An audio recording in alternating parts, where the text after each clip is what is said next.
मृत्यु हो जाएगी। देखिए यार दोस्तों, अब यहाँ पे ना कथा हो रही, पंडित जी जरा कथा सुना रहे हैं, आपको भी सुनवाते हैं। लेकिन परीक्षित जी अपने राज्य को चल पड़े। कुछ भी किसी प्रकार का कोई ज्ञान नहीं, कुछ भी पता नहीं कि मुझे श्राप मिला है, क्योंकि परीक्षित जी वहां से जा चुके थे। जब शयन कक्ष में सायंकालीन में रात्रि के समय में जब अपने शयन कक्ष में गए, तो शयन कक्ष में जाकर के मुकुट को जैसे ही अपने सिर से नीचे उतारा, तो साथ में कलयुग भी नीचे उतर गया। बड़े दुखी होने लगे, बड़ा पश्चाताप हुआ मन में, पछताने लगे कि आज मैंने क्या कर दिया। आज मैंने गुरु का अपमान किया है। गुरु क्या करते हैं? गुरु में दो अक्षर हैं, गु और रू। गु माने अंधकार और रू माने प्रकाश। अंधकार से प्रकाश की ओर ले जाने वाला कौन होता है? गुरु होता है, जो आपके जीवन के अंधकार को दूर करता है। अज्ञान रूपी अंधकार में रोशनी का कार्य करके आपके जीवन को प्रकाशित करता है। तो ऐसे गुरु का अपमान आज मैंने कर दिया है। बड़ा ही पछतावा हुआ, पछताने लगी, पश्चाताप करने लगी, लेकिन करे क्या? तभी जो है ऋषि कुमार आ गए, क्योंकि शमीक ऋषि ने अपने पुत्र को डांटा, अपने पुत्र को बोला कि आज तुमने अपने पिता को, क्योंकि राजा भी पिता होता है, राजा भी पिता के समान होता है, अपने पिता को तुमने आज श्राप दिया है। राजा को नहीं, एक पिता को श्राप दिया है। बेटा, ऐसा करना उचित नहीं है। श्रृंगी ऋषि को भी बड़ा पश्चाताप हुआ, लेकिन ऋषि कुमार के मुख से निकली हुई जो बात है, या ब्राह्मण के मुख से निकली हुई जो मुख से जो बात है, जिस प्रकार से जब कमान से तीर निकल जाता है, उसके उपरांत उसे रोकना बड़ा ही क्या है, बड़ा मुश्किल है, कठिन है, अनिश्चित है। तो इसलिए उसी प्रकार से मुख से निकली हुई जो वाणी है, जब निकल गई तो निकल गई। तो इस प्रकार से श्राप का प्रभाव तो होना ही था। ऋषि कुमार परीक्षित जी के पास गए और जाकर के बताया कि महाराज, आपको श्राप मिल गया है और आपके पास केवल 7 दिन का समय है, केवल 7 दिन का समय है। और हम सब प्राणियों के पास भी 7 दिन का ही समय है।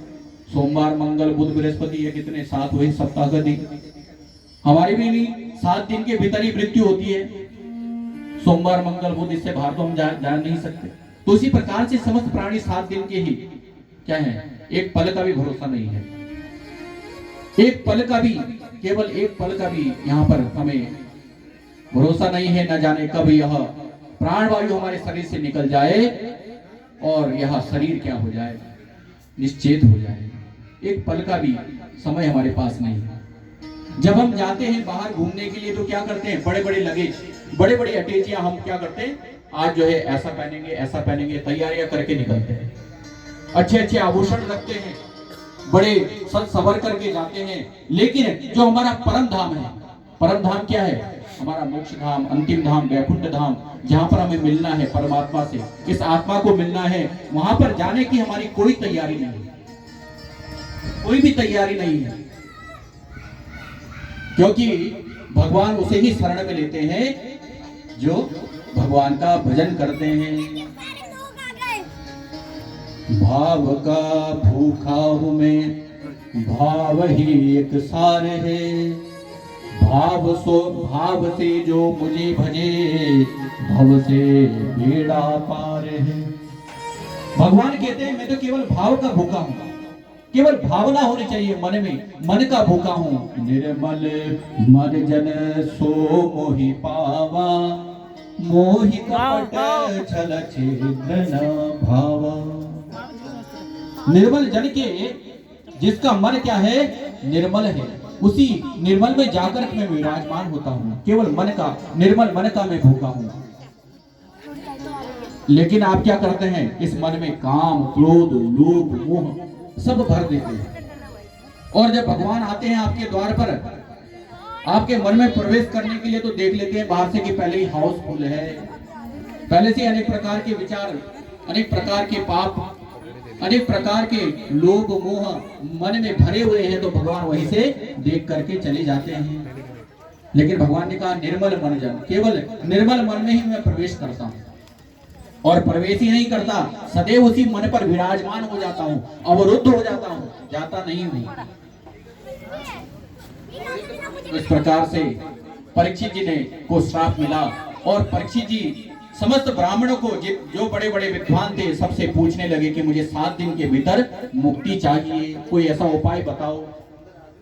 परीक्षित जी प्रसन्न हुए इस श्राप को पाने के उपरांत, क्योंकि धर्मात्मा राजा थे, इसलिए उन्होंने सोचा कि मुझे अब मोक्ष प्राप्त करना है। समस्त राजपाट अपने पुत्र जन्मेजय को प्रदान किया और वहां से फिर अरण्य की ओर चल पड़े, जंगल में जा तप करने के लिए निकल पड़े।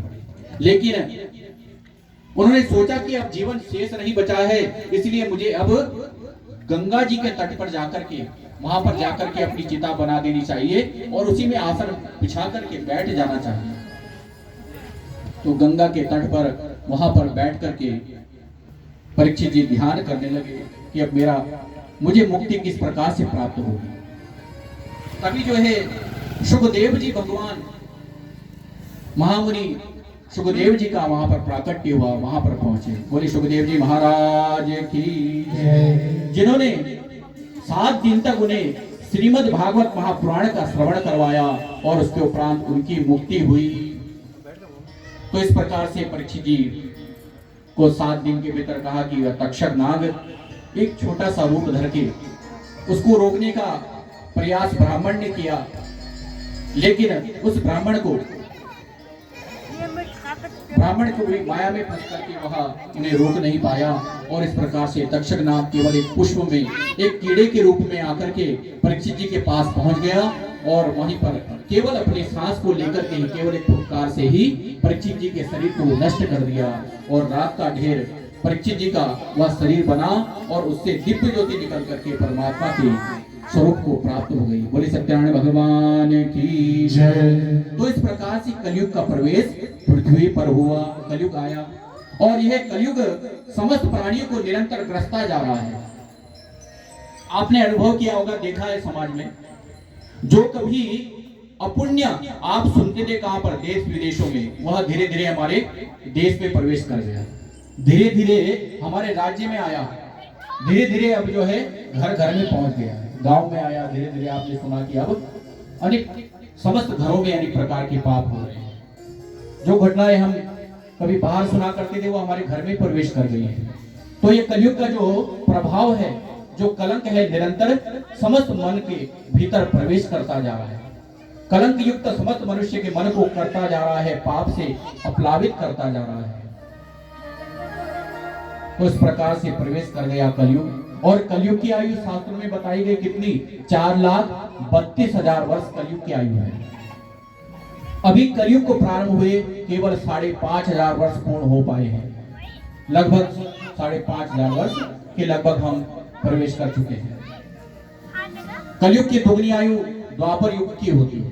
4,32,000 को यदि आप दोगुना कर लेंगे तो द्वापर युग की आयु बन जाएगी। और कलयुग की आयु 4,32,000 को 3 गुना कर लेते हैं तो त्रेता युग की आयु बनती है। कलयुग की आयु को 4 गुना कर लेते हैं तो सतयुग की आयु निकल जाती है। तो इस प्रकार से यह आशय है